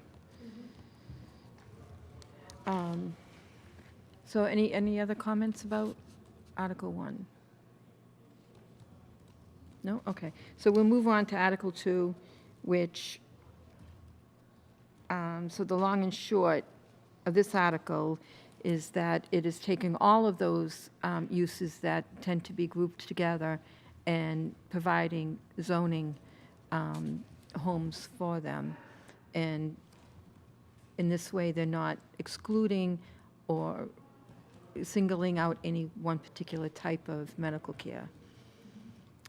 And I believe that the attorney said that he felt that this would be probably accepted by the Attorney General. Not likely to strike down. Not, yeah. Is there any discussion on Did you this? say not what? Not likely to be stricken down. Right. So, Okay. yeah. Yeah, I agree. I think that's, it's, well, personally, may not like it in general, but I think it's incorporating a bunch of areas together and accomplishing it, so you don't have what's you could call spot zoning, if you will, the one particular thing that you're just going to deny. So I think we have to be mindful too that, you know, Approve it. there's neighborhoods in that area, and general business, general industry and highway too. So we're kind of pushing it off onto another set of neighborhoods. Another part of town. Exactly. There are, but I think that the land is so much greater than talking about smaller pieces of land that are adjoining quite a few different neighborhoods. I do appreciate that people live adjacent to industrial zones, but they also tend to be very large pieces of land, if that buffers it at all, which I would hope it would. So I'm a little concerned with kind of law of unintended consequences. So we're really focused on detox, right? And with this particular article, we're going to, by force, lump it in with hospitals and nursing homes. Are we prepared to basically say that there will not be a nursing home in what is essentially 7/8 of Wilmington, using McCoy's? Well, we already have several. We have several. Yeah. But we know, what do we know? We know the population is aging. We know the demand for nursing homes is going to do nothing except go up. And we're going to essentially block off 7/8 of the town from being able to put a nursing home. And for that matter, a community health center. Community health center, whatever else is in that definition. So the issue that's driving the discussion is this one issue of detox, motivated by someone who wants to open a business here. But by our actions, we're going to make a far more sweeping statement or decision. And so that's the question. Have people thought about that? It occurs to me. I don't know if it occurred to anyone else. See, I don't have a problem with having nursing homes or medical facilities in an industrial area. To me, they're places that they're destinations. You go there and you walk in the door and you're there for a purpose. And it doesn't, to me, it doesn't require a neighborhood ambiance. Keep going with the thought that I'm presenting, though. So you're locking off 7/8 of the city. You've got 1/8 of the city. Is there any property even available in that 1/8? Does it change the pricing model? Does it affect how much a nursing home would have to pay for property? So there's ripple effects here beyond just, well, let's put it over there. There may never be an inch of land for sale over there or for a lease over there. I don't know. There's quite a bit. There may be, yeah. But at the end of the day, does it change? Does it affect the small business who's trying to open a business? All of a sudden, we're going to say, you've got this neck right here, and does that change the pricing for them so that they can't bring it here? So there's other issues here beyond just detox. Right. Well, I don't think they're small businesses opening up nursing homes or medical facilities. I think they're pretty much larger enterprises that are doing it. But still, same thing. You know, Are I we think cutting out our that there's tax not base? really a lot of land available in the town of Wilmington at this point to build nursing homes in the areas that they're allowed to be in even now. You know, a nursing home is a bigger facility than, you know, a couple of homes that would be put up maybe, or even like a strip mall. It's a much bigger facility. I would be hard pressed to even think of an area that could accommodate that in an R10, R20, or an R60 location right now. There may be, but I just can't think of any. I mean, that's how tight how the stock has gotten. Use or general business could support Right. those areas. So you're taking that out of the equation. Right, but even that isn't really that expansive. I mean, what's the highest and best use of that land? Is it for a nursing home, or is it for, you know, retail or something like that? I don't know. I think Yeah. your point is well taken, at least, except that in today's economics, building and medical needs, nursing homes are no longer the large home turned into a nursing home. If they don't build a place that can keep 200 people, they're not going to bother. So it's got to be something large. And that's where you're going to find in those industrial What areas. about a community health center?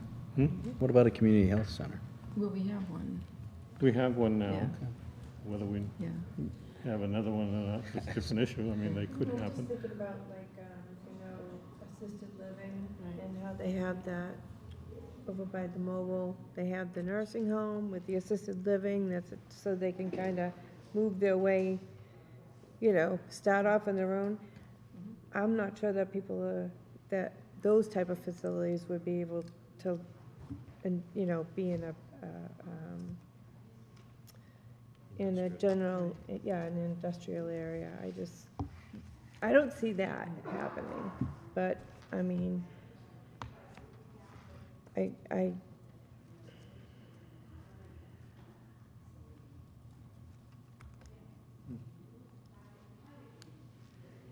you know, to be honest with you, I grew up on the side of Wilmington, where Woburn Street is, where they, I mean, I grew up and they built that home right across from the Woburn Street School. I mean, that's been there for years, where they took a house and they made it into a facility for people to. I'm not sure if that kind of facility that- comes under this. Is that an Yeah. assisted living facility? No, it's like a half, These like halfway a halfway. houses and rehab. stuff like that. We've got, Yeah. they're all over town. Yeah. Right, but that's what I'm saying, so is that, I'm not sure if this would where do they affect it. fall? Because I there's don't- one I on don't Concord know. Street, there's one on, Yeah, I don't know where that falls. Is there another category that it would fall under? No, It's not been I don't think that's considered a medical facility. I think that's the determination there. It's not medical. It's a housing, a form of housing. Those are people that are not under medical treatment necessarily. They're just not, So like they just are not, it's like a sober house maybe, Yeah, like or a runaway halfway house where. kid's house or something like that. Exactly. It's a social yeah. services property as Right, opposed to. yeah. I think that's the difference. I think that's. mentioned anywhere In the bylaw there. I haven't studied the planning board, planning law. Can't really tell by looking at the map whether or not that. No, there's no special zoning, they're in neighborhoods. What would be considered community? yeah. Yeah, I mean, if it's And they anything, don't seem to require it's R20. much in the 333. way of public notices. No, they just show up. They just show up. You build them and then you're like, Well, oh. they can't come under that. no, it'd be SP though. It'd be special permit, possibly. Just on this, I mean, what I keep going back to, the point that one of the speakers made was that, you know, because this is largely going to be dominated, the detox facilities by private enterprise, you could see a lot of these, this is a growth industry right now. Right. You see them advertising on TV. That's why I think when you look at some of the nursing homes that's the other end of the spectrum. They were smaller, they've consolidated, they got bought by bigger companies. You can't, I don't know how you can run a small nursing home. Right. The cost of medical care too Right, much. too There expensive. seems to be, again, a growth industry booming right here, and if we don't get ahead of that, there could be many of these before we know it. Well, Yeah. to make a point, if it's a nonprofit detox center, none of these articles will change that. They can go anywhere they want, in any neighborhood, any business. Nonprofit? Nonprofit. They're covered under the Dover Amendment by U.S. statute. I didn't know that. So if a detox center comes in and they're nonprofit, they can go wherever they like. Why is that? They're covered under the Dover Amendment. It's a U.S. Law, federal law. Federal law. Essentially open the door for nonprofit Exactly. facilities. Although Mary Ann and I had this discussion quite a few times. I think you need to keep in mind that that doesn't mean that the town of Wilmington is attractive to that type of use. We have very little septic, so we're limited on how many bedrooms we can have in a house. Excuse me, sewer, you're correct. So we're limited by that. So even if you had a 4-bedroom house, would they put 2 people in 1 bedroom? I'm not sure if they were detoxing, if that would work. I don't know anything about how they do these things. So I don't think the economic opportunities are there for somebody to come into a neighborhood. Well, to support an order, they could build one at Chili's. They don't have to be in a residential, it could be anywhere in town. Right. So they can convert it, the Chili's. Take an existing business. Exactly, and just turn it right into a detox. Yeah. So it wouldn't have necessarily be a home. But to your point, Right. I don't know whether Wilmington would be an attractive As a practical matter. for a nonprofit, who knows? But it's, can be done.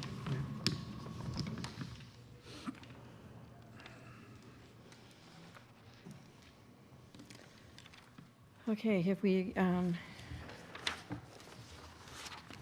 exhausted discussion on that? Article 3 is amending the zoning bylaw to prohibit marijuana establishments in all zoning districts. Does The anybody? gentleman in the front row had an interesting question about revenue. Well, yeah, I mean, I mean, we don't have any revenue now, I get that. right.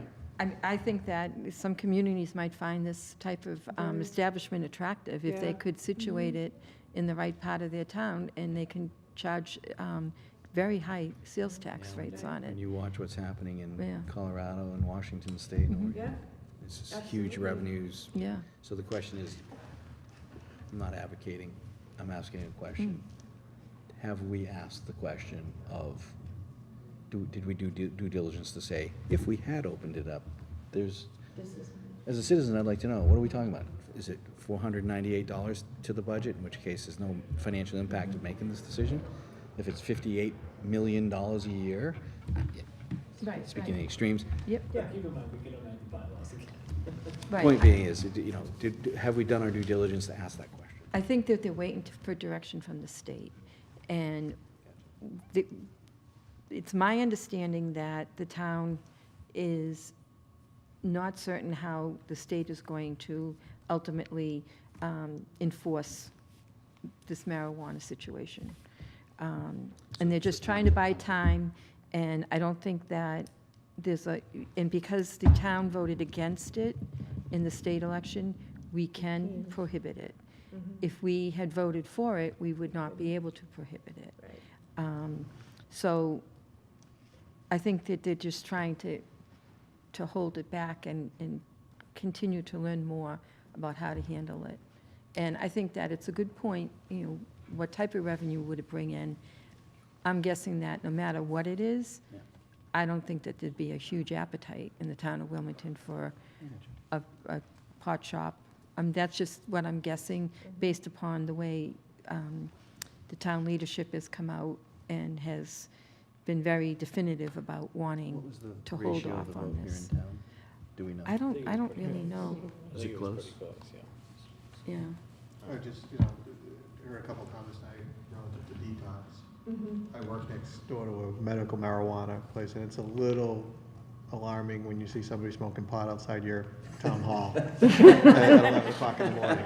And that's, you know, it's not a onesie twosie thing. It's, it changes the environment, you know, so a lot what we heard tonight is around what could happen with these things in the neighborhood. Right. I can tell you what happens just with medical, let alone recreational. Right. And and right now, you can open up a medical marijuana That is. dispensary in Wilmington. If you get there's only so many, state only gave so many Yeah, 2 licenses or zones. whatever. But we could do that. General industrial. And even with that, that's an interesting crowd that you get for that. Yeah, I know, it's interesting because there's so many, like, legal, financial, and moral ways to look at Yeah. all of these articles. things, yeah, yeah. Yeah, at some point, if the town continues to vote no against these kinds of things, maybe it makes the question moot. But at some point, we have to ask the question. Yeah. If we ever set up a place in town for medical marijuana, then we'll be able to see what kind of money we generate. Or are going to lose on the other side, so. Extrapolate. It is, I mean, that's what we're going through now. It seems like the playbook is open a medical to get through there and then push for recreational. Get the Yeah. community accustomed to seeing you Yeah. and then pursue the next level. That seems to be the playbook, you know, decriminalize it, Yeah. push for medical, and then go for recreational. Gotcha.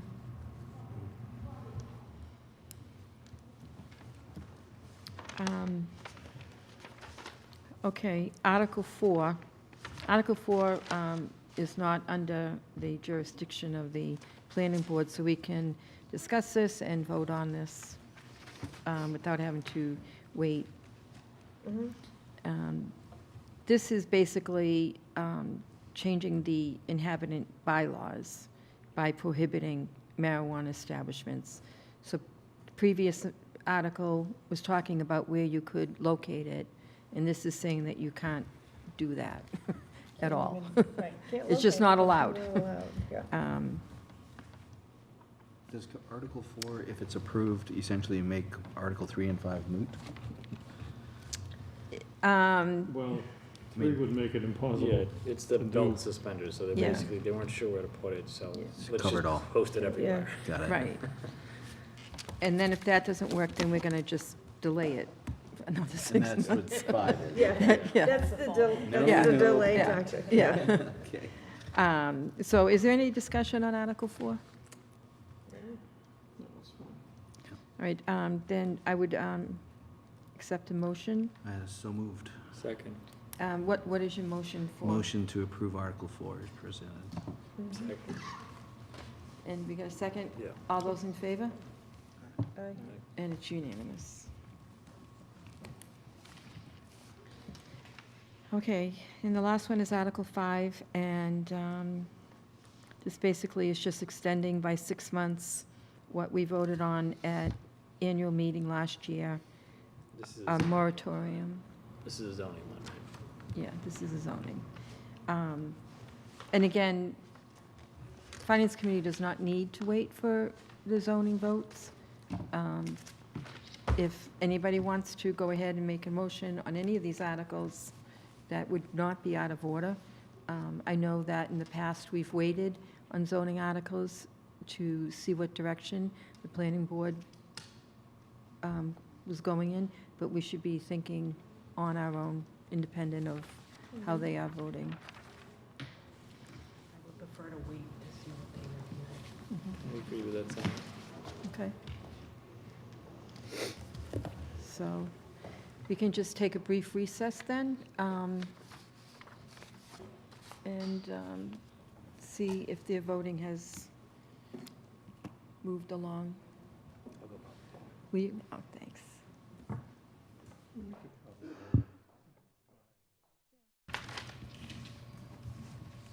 Okay. Okay, so, thank you, Jeff.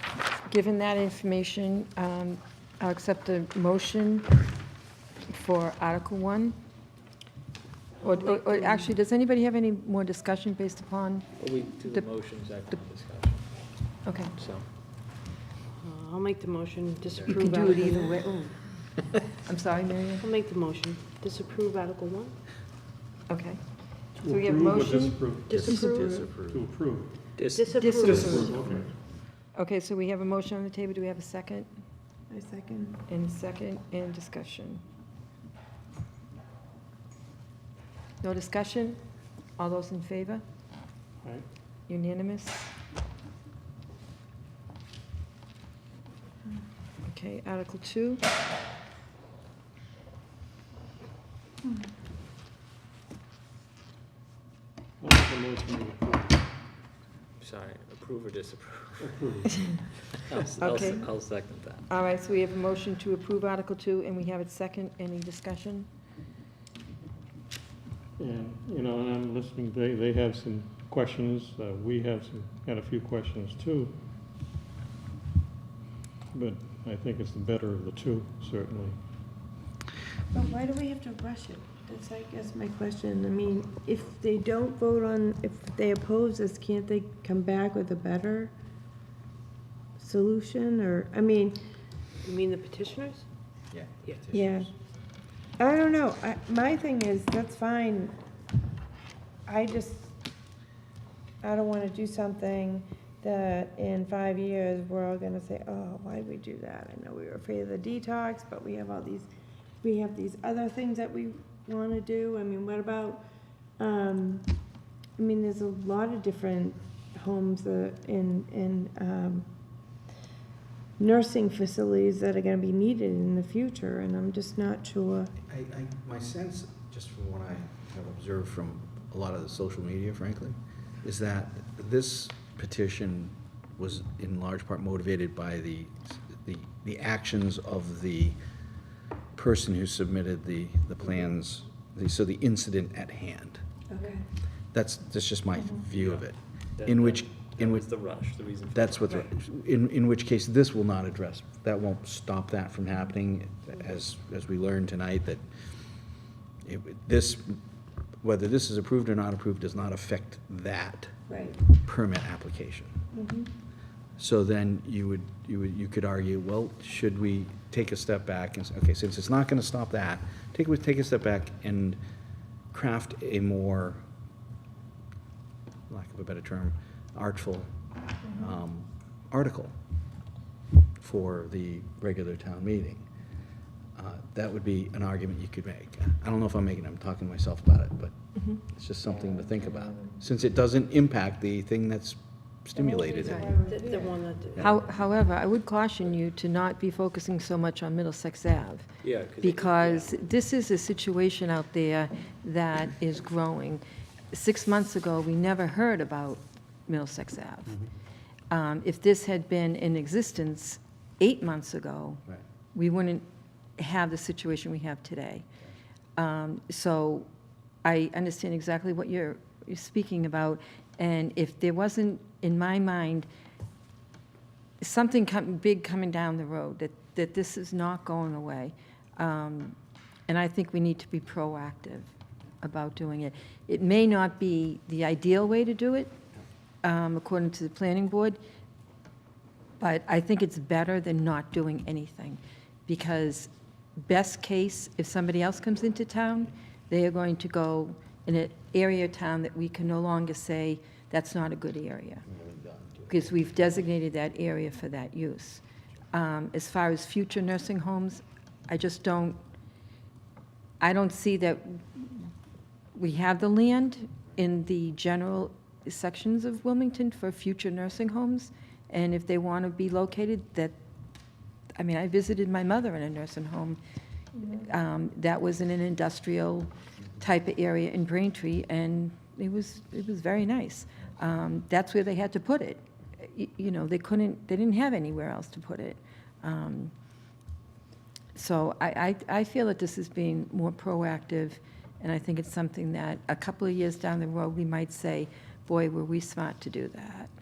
And it's possible that the state would come out with more definition or clarity between these new industries, if you will, the detox facility. Right now, it's kind of just lumped in. Right, it's not even in our language. And I thought that Mike Shampoo's comment was, you know, I don't like the fact that it's all lumped together, but it's a necessary evil for right now. I thought that was a good comment. The purpose of zoning is to plan for current and future use. Right. There were a couple comments today. Once it was clear that the current proposal on Middlesex Avenue is going to be grandfathered in, that, well, what is the point of this? This is just all for nothing. It's like, well, that's not the case. And I understand that the Dover Amendment, which is something that I don't think a lot of people are aware of, but to say that, well, this is all lost, let's just give up and go home. It's like, well, no, because this is capable of repetition. It's going to happen again in another neighborhood pretty close by. So, yeah, I do agree, some of the zoning bylaws, the restrictions on it, we do, and we say this, I feel like we say this every other year, that we need to take a look at them and kind of reorganize. Well, I think they're trying to do that. They're doing that now. They're doing, oh, no, excuse me, they're doing the bylaw review. Bylaw review, Yeah. which is different. Yeah. But, I think Valerie's trying to make a conscious effort of trying to. it's a monumental task. I know. Yeah. And you're talking about repurposing land that is currently in use by everybody that's here. But I think that despite the fact that the current proposal that seems as though it's moving forward is grandfathered in with the current structure, it doesn't mean that this is not capable of repetition and in need of being addressed moving forward. This very same guy could come back. Precisely. 6 months and open a second facility. Yeah, or it could be the Burger King McDonald's right across the street. Same type of thing. Does anybody else have any other I would comments? almost look at this as a kind of temporary fix, preliminary. All this is fluid, yeah.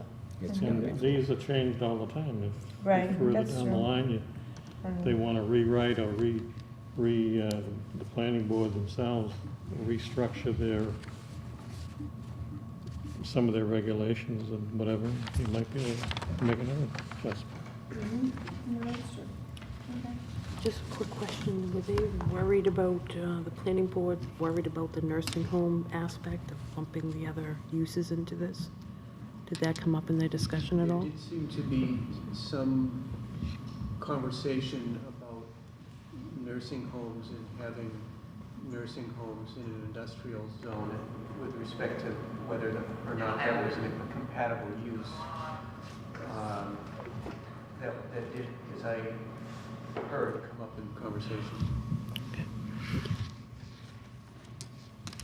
Okay, so we do have a motion to approve on the table. It has been seconded, and we're complete with discussion, I'm assuming. So all those in favor? And it's unanimous.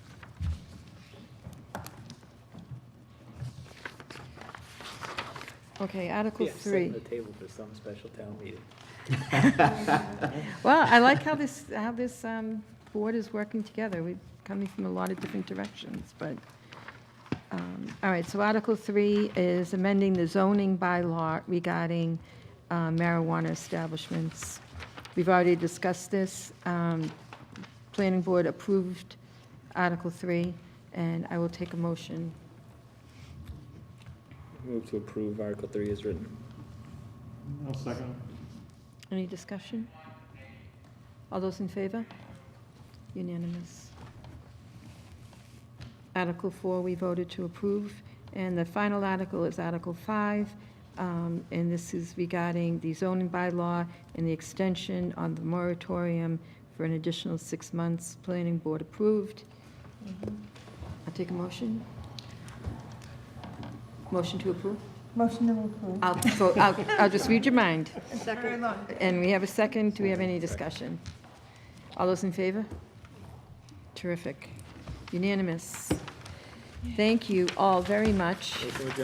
And I just want to remind you, we will be together on December 16th, 10:30 for the special town meeting. Did you want to make a comment? No. Oh, all right, I'm sorry. So I will take a motion to adjourn. I will take that motion to adjourn. All those in favor? Unanimous again. Thank you.